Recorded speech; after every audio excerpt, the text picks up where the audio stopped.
सबसे पहली बात यह है कि अभी आपको पता है कि इस बार पैटर्न चेंज हुआ है और पैटर्न चेंज होने के बाद थोड़ा-थोड़ा सा उन्होंने चीज़ें चेंज की हैं कि वो सिलेबस में ये दे देंगे और ऐसा पूछेंगे। तो मैं पहले ये बात क्लियर करना चाहता हूँ कि एसएससी हो या यूपीएससी, ये हमारे बीटेक के एग्जाम नहीं है कि हम लाइन बाय सिलेबस पढ़ लेते थे और पेपर भी वहीं से फट जाता था। इनका कुछ नहीं है, ये सिलेबस सिर्फ नाम मात्र के लिए देते हैं। आप इससे भी समझ सकते हैं कि आईएएस के एग्जाम में प्रीलिम्स में जीएस में लिखा जाता है कि आपसे सामान्य जीवन से जुड़ी जानकारी पूछी जाएगी और उस सामान्य जीवन से जुड़ी जानकारी को लोग 8-8 9-9 साल हासिल करते रहते हैं और प्री नहीं निकाल पाते कभी।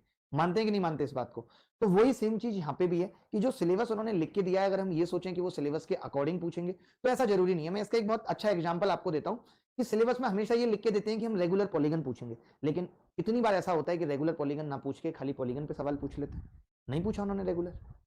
तो इसीलिए सिलेबस के अकॉर्डिंग मैं कहूं कि हमें सिलेबस के अकॉर्डिंग चलना है। जैसे मेंस में इन्होंने ये दिया हुआ है, अगर सिलेबस के अकॉर्डिंग सब कुछ आता तो आप देख सकते कभी एमटीएस में मुश्किल सवाल नहीं आते, या फिर अभी एलडीसी के नोटिफिकेशन में ऐसा नहीं होता कि पेपर में इन्होंने अर्थमेटिक बता के एडवांस मैथ्स पूछ लेते।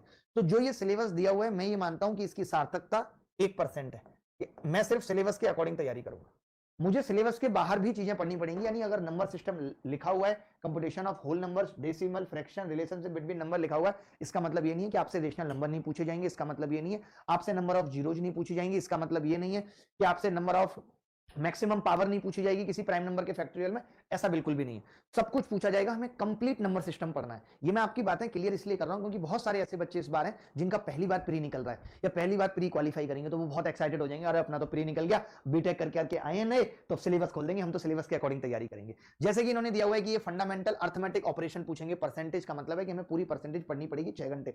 रेशियो एंड प्रोपोर्शन का मतलब है कि हमें पूरे 6 घंटे रेशियो एंड प्रोपोर्शन पढ़ना पड़ेगा। Square root, average, interest, simple हो या compound, profit loss, discount, partnership, business, mixture, alligation, time speed and distance, time and work, ये हमें कंप्लीट जैसे हम पहले पढ़ते आ रहे थे उसी तरीके से हम इस बार भी पढ़ेंगे। ऐसा नहीं है कि हम कुछ भी छोड़ देंगे। बात की गहराई को समझ रहे हैं? इस सिलेबस से इस बात का कोई लेना देना नहीं। अब इन्होंने एलजेब्रा में दे दिया कि basic algebra, identity of school algebra पूछेंगे। अब स्कूल एलजेब्रा कोई डेफिनेशन तो है नहीं स्कूल एलजेब्रा की। एलिमेंट्री सर्ट्स पूछेंगे, ग्राफ्स ऑफ लीनियर इक्वेशन पूछेंगे। तो मैं यहां पे एक बात क्लियर करना चाहता हूं कि graphs of linear equation coordinate geometry का टॉपिक है। तो इन्होंने क्या किया है कि कोऑर्डिनेट ज्योमेट्री भी अलजेब्रा में डाल के बता दिया कि हम कोऑर्डिनेट ज्योमेट्री से भी सवाल पूछेंगे। और ग्राफ ऑफ लीनियर इक्वेशन से सीपीओ में अक्सर सवाल आते रहे, सीडीएस में भी सवाल आते हैं। तो कोई नई चीज नहीं है कि लीनियर इक्वेशन का ग्राफ क्या होता है, ग्राफ कहां पे कट करता है। कोई लीनियर इक्वेशन का ग्राफ आपको बना के दे दिया, फिर कह दिया एक्स एक्सिस वाई एक्सिस के साथ इसका एरिया बताओ। ऐसी कुछ भी चीजें आपसे पूछी जा सकती है।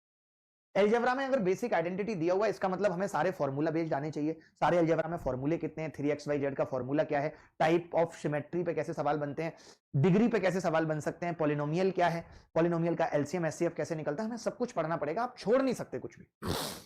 ये स्कोप नहीं है क्योंकि हम अभी नहीं जानते, हमें पता भी नहीं चलेगा और पेपर के बाद भी हमें नहीं पता चलेगा कि वो क्या पूछेंगे। क्योंकि पहले 100 नंबर में पढ़ने का फायदा भी होता था, अब तो इन्होंने और मुश्किल कर दी चीजें कि आप कितने ऐसे टॉपिक होंगे जिन्हें नहीं टच करेंगे। ये हाइट एंड डिस्टेंस से हो सकता है कोई सवाल ना पूछे, हो सकता है कि ये कोऑर्डिनेट ज्योमेट्री से कोई सवाल ना पूछे, लेकिन इसे कौन जानता है? ये तो भगवान राम ही जानते हैं कि वो क्या पूछेंगे या क्या नहीं पूछेंगे, हो सकता है वो भी ना जानते हो। तो सबसे अच्छा तरीका यही है, रामबाण इलाज यही है कि हमें पढ़ के सब कुछ जाना है।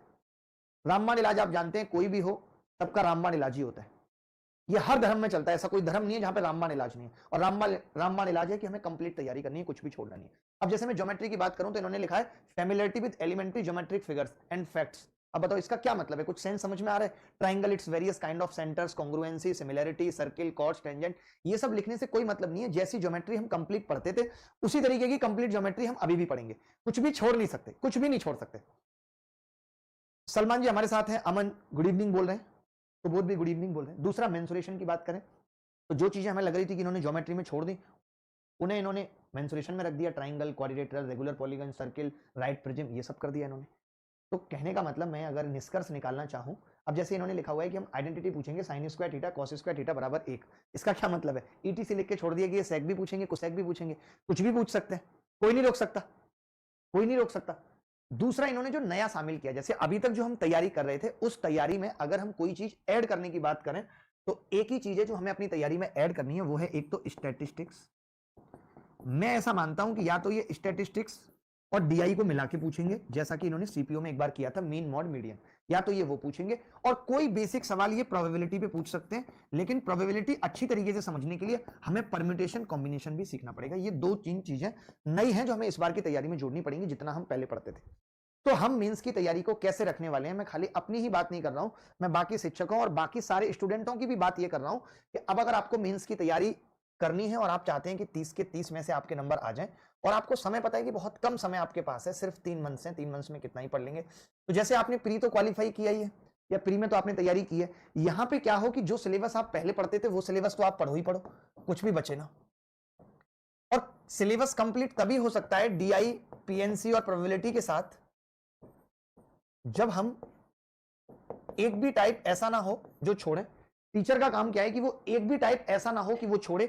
हम सारे के सारे टाइप कवर करेंगे। अगर 5000 टाइप के सवाल हैं तो हम 5000 के 5000 टाइप कवर करेंगे। बट इसके साथ क्या होगा कि प्री में और मेंस में मैं ये डिफरेंस आपको बता देता हूं कि ऐसा नहीं होगा कि मैं एक तरीके की जो कि आसान है 2-2 4-4 सवाल करा रहा हूं। यहां पे एक तो सब कुछ बहुत तेज चलेगा और दूसरी चीज ये है कि हम एक टाइप के एक सवाल कराएंगे। कहीं कहीं मान लेंगे कि अलजेब्रा, ज्योमेट्री मैं कहीं